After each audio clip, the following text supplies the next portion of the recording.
Hey guys, welcome to another video and thanks for clicking on this one. In this video, I want to talk about the real estate market. And what has inspired this video, what really brought up this idea of talking about it in this video today is I had a conversation with a friend of mine yesterday and we were discussing about buying real estate considering he was looking to buy. Now, one of the things that or sticking points in the conversation was, well, real estate at this time is quite expensive, knowing that interest rate is high and the values of homes are quite high as well. And we're seeing a dip in the market. And those are fair points, considering when you move into a house, it's not really an investment. It becomes more of an expense because you have to keep it by maintaining it, and you also have to continue to pay towards the interest, principal, and taxes and insurance. So one thing that you may not know about me is I'm a real estate agent in Florida, a realtor. And one of the things that I do is, of course, talk about real estate market on a day-to-day basis with people that may be interested in maybe buying or selling. Also, my wife is a realtor in Texas, and I'm very familiar with the two markets. So of course, if you're looking to buy in any of those areas, please reach out to me. Even if I do not know much about the area that you're trying to purchase in, I will definitely connect you with somebody who will help you out. Now, let's talk about this real estate market. One of the things that we are seeing now is that we're talking about prices are slowly dipping. In fact, some builders are slashing prices of homes. Well, because they want to offload these homes that they've built and nobody's buying. They've been sitting on the market for months. If you are considering buying right now, one of the advantages that you may have is, of course, the fact that prices are falling. But here's something that you want to keep in mind.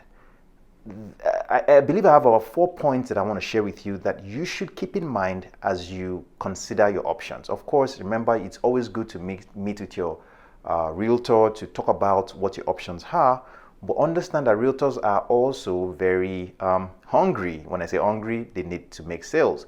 So be very careful about who you choose as a realtor. But let me continue with the points. The first thing I want you to understand is that we have a president who is very interested in slashing interest rates at any cost. As we know, the Federal Reserve, Jerome Powell, has been holding off slashing rates, and the president has been calling for him to quit. And that is something that we've seen even this week at the recording of this video. And what does that mean to you? That means that the president is highly looking for that decrease in rates, which, to be honest, we all want. We all want to see decrease in rates so that we can borrow at a cheaper price or cheaper rate. But the consequence of that is him firing Jerome Powell, the president of the Federal Reserve, will definitely lead to a lot of volatility in the market, at least temporarily. And that is not something that he may do right away. But this is also some of the things that the Jerome Powell himself will be considering going forward.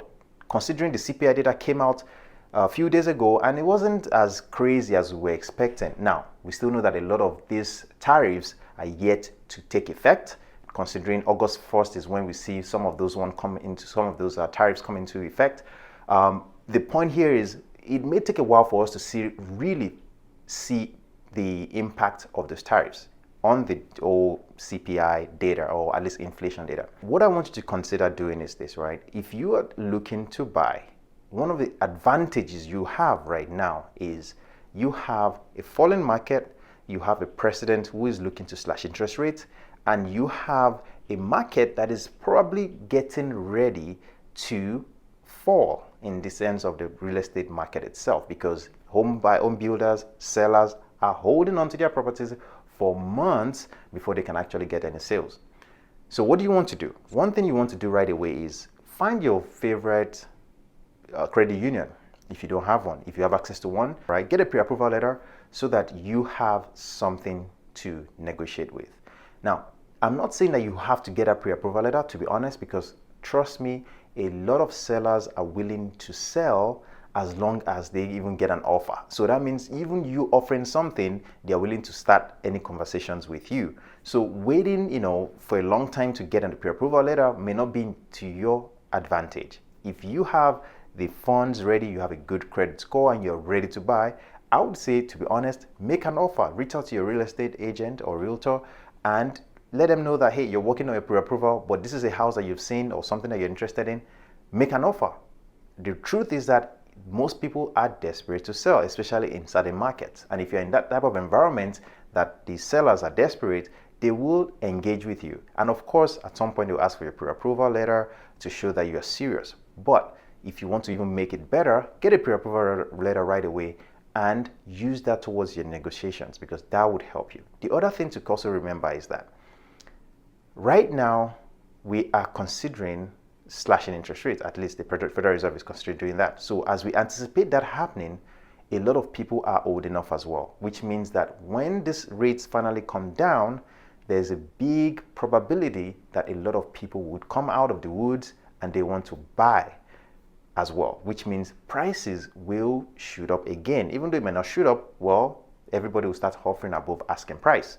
And if that happens, prices will go up and then you're out of market again. So you don't want to wait until that interest rate actually comes down. Now, yes, you may pay a price temporarily by going in now because interest rate is slightly high. But one thing you need to understand is that this interest rate period will likely, okay, not last for too long, because even Jerome Powell and the Federal Reserve Committee are already anticipating slashing towards the end of this year. Hopefully that holds. Now, one of the sticking points that could drive this opposite direction is this whole tariff situation, which could prevent, prices from falling or further increasing, which would then cause the Federal Reserve to keep keeping interest rates the same. So that is something you want to consider. The other thing you also want to consider at this point, okay, to remember is that a lot of people are holding on to their homes, trying to sell for months. And that means that these people are in a dire situation to sell. They're desperate to sell. That means whatever you can negotiate will help to reduce what you pay at the end of the day. So, for example, let's assume that asking price is $450,000, all right? And you are willing to pay, let's say, $420,000. I would say you go in with $410,000 and then try to negotiate your way up slowly. Don't go for the asking price, because by doing that, you're literally giving them money. Now, I'm not saying that they will take your offer at $410,000. I'm not saying they will take your offer at $420,000. But the point here is you have to be willing to give a lower asking or a lower offer, all right, to really take advantage of this environment we are in. And if you do this well with a good realtor, you are likely to come out better, because what would happen is interest rates will eventually go down, even if it's slightly. And if at that point you feel you want to refinance because you're going to stay in that home for a very long time, then at that point you can go back and refinance and lower your mortgage, your monthly payment and interest and the likes. On the other hand, you can choose to even pay more, because at this point you can try to pay off the loan if you don't want to refinance. It's really up to you. I just really wanted to share this with you because I believe that it can help somebody out there. I wish I had this type of information when I first started my journey of investing, saving, buying a house, all this stuff. Hence the reason why I've equipped myself with all this knowledge that I share on this channel. So if you have found value in this one, don't forget to subscribe to the channel. Don't forget to like this video, and I'd love to see you in a future one.